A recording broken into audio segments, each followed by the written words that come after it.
नमस्कार साथियों, तो कैसे हैं आप लोग? उम्मीद है आप लोग अच्छे होंगे, मस्त होंगे, स्वस्थ होंगे और अच्छे से पढ़ाई कर रहे होंगे। तो आज जो हम आपको कराने वाले हैं पंचलाइट कहानी का सारांश, जो कि class 12th Hindi UP board बच्चों के लिए काफ़ी ज़्यादा महत्वपूर्ण है और ये जो है आपके लिए 5 नंबर में पूछी जाती है। तो ये कहानी जो है एक बिहार के एक पिछड़े गाँव की कहानी है। तो आइए बिना देर के वीडियो को स्टार्ट करते हैं। तो पंचलाइट कहानी का सारांश इस प्रकार है कि पंचलाइट कहानी फणीश्वर नाथ रेणु जी के द्वारा लिखित एक आंचलिक कहानी है। इसमें बिहार के एक पिछड़े गांव की कहानी है।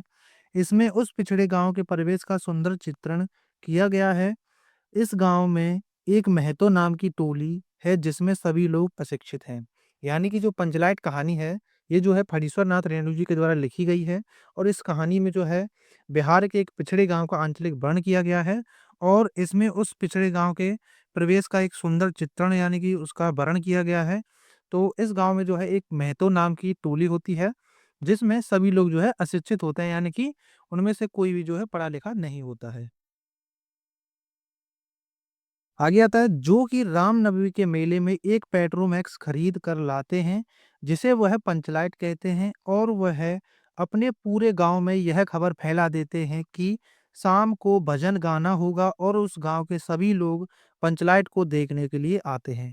यानी कि उस गांव में जो महतो नाम की टोली थी जिसमें सभी लोग अशिक्षित थे, तो वो जो है रामनवमी के मेले में जाते हैं और वो जो है एक पेट्रोमैक्स खरीद कर लाते हैं जिसे वो जो है पंचलाइट कहते हैं।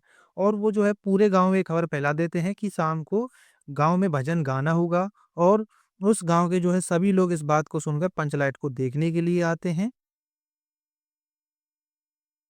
और लेकिन समस्या इस बात की है कि उनमें से कोई भी पंचलाइट जलाना नहीं जानता है और इसी टोली में एक गोधन नाम का युवक था। वह गांव की एक लड़की मुन्नरी से प्रेम करता था, लेकिन गुलरी काकी यानी कि मुन्नरी की माँ गुलरी काकी को यह पता चल जाता है, तो वो जो है इसको इस टोली से बाहर निकलवा देती हैं।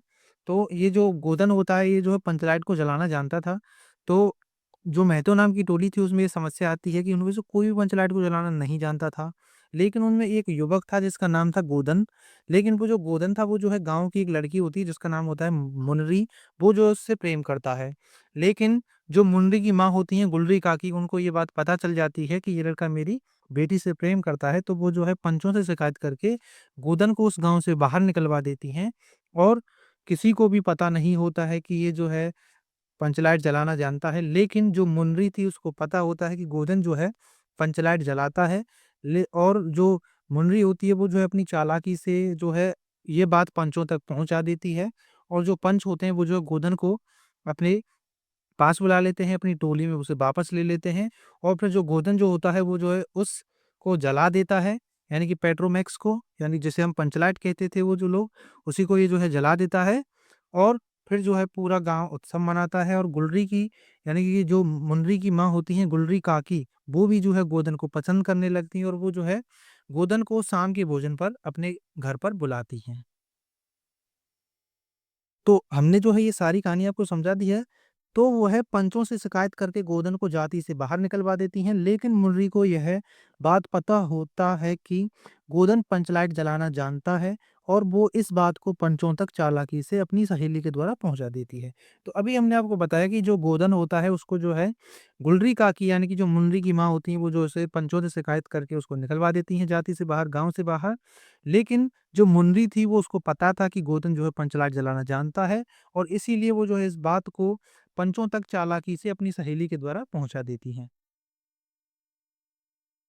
और इस बात को सुनकर उस गांव के पंच गोदन को अपनी जाति में वापस ले लेते हैं और गोदन पंचलाइट को जला देता है, जिससे मुनरी की माँ गुलरी काकी प्रसन्न होकर गोदन को अपने घर शाम के भोजन, ये भजन हो गया है, इसको जो है टाइपिंग मिस्टेक है, इसको अपने भोजन पर बुलाती हैं और गांव के सभी लोग उत्सव मनाते हैं।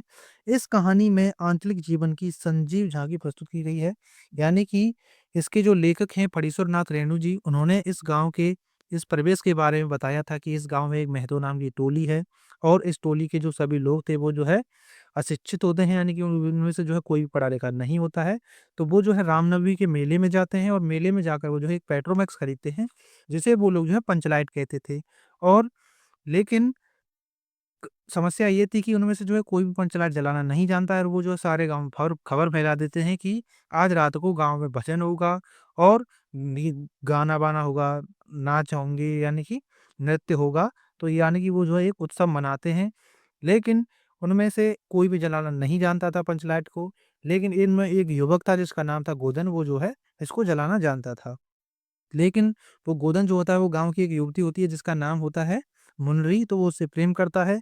लेकिन ये बात जो है मुनरी की माँ गुलरी काकी को पता चल जाती है कि गोदन जो है उनकी बेटी यानी कि मुनरी से प्रेम करता है, तो वो जो है गाँव के जो पंच होते हैं, सरपंच होते हैं, उनसे जो है शिकायत करके उसको गाँव से बाहर निकलवा देती हैं, जाति से बाहर निकलवा देती हैं। और लेकिन जो मुनरी थी वो जानती थी कि गोदन जो है पंचलाइट जलाना जानता है, तो वो जो है ये बात अपनी सहेली के द्वारा पंचों तक पहुँचा देती है।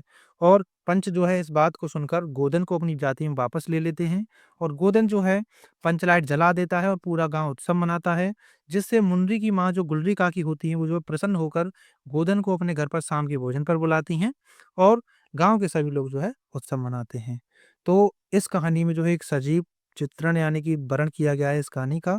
तो अब जो है ये यहीं पे समाप्त होती है। उम्मीद है कि आपको अच्छे से समझ में आई होगी। अगर आपको समझ में आई हो तो प्लीज़ वीडियो को लाइक कर देना। आप इस चैनल पर नए हो तो चैनल को सब्सक्राइब कर लेना ताकि आपकी तैयारी अच्छे से चलती रहे। मिलते हैं नेक्स्ट वीडियो में, तब तक के लिए जय हिंद, वंदे मातरम।